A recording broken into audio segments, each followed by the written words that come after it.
આંતરરાષ્ટ્રીય cyber ગેંગનો Surat cyber crime સેલે પર્દાફાશ કર્યો। 47.44 કરોડના ફ્રોડ કેસમાં સાયબર ક્રાઇમ સેલની ટીમે બીએસસીનો અભ્યાસ કરી રહેલા 22 વર્ષીય ભાવેશ શિંદેની ધરપકડ કરી છે।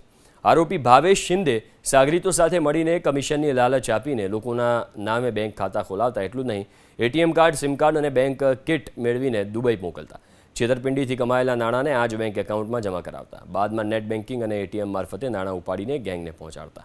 આરોપી પાસેથી 16 debit card, 40 sim card, 6 chequebook, 9 mobile, રોકડ, નાણાં ગણવાનું મશીન, એક મોપેડ જપ્ત કરાયું છે। આરોપીઓએ અલગ અલગ બેંકમાં ખોલાવેલા 34 જેટલા બેંક એકાઉન્ટનો પણ ભાંડાફોડ થયો છે। આરોપીઓ વિરુદ્ધ અત્યાર સુધીમાં ગુજરાત સહિત મહારાષ્ટ્ર, કર્ણાટક, તમિલનાડુ, દિલ્હી, બિહાર સહિતના રાજ્યોમાં કુલ 56 ફરિયાદો નોંધાઈ છે।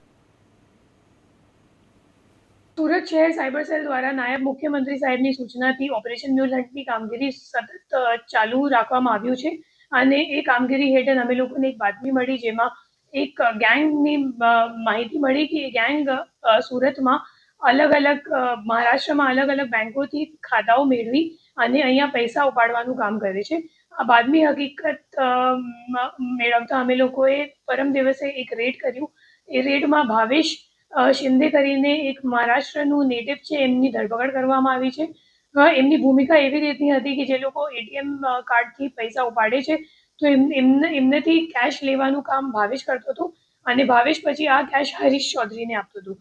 તો આપણી ટીમ પછી હરીશ ચૌધરીને ઘરે પણ ગઈ અને હરીશ ત્યાં મળ્યું નથી, પણ એમના રૂમમાં અમે લોકોને 18.5 લાખ જેટલું રોકડ રૂપિયા મળ્યું છે। એના સિવાય 9 ફોન અને કેશ કાઉન્ટિંગ મશીન, એના સિવાય 40 સિમ કાર્ડ અને कुछ 35 જેટલા અકાઉન્ટની માહિતી પણ મળી।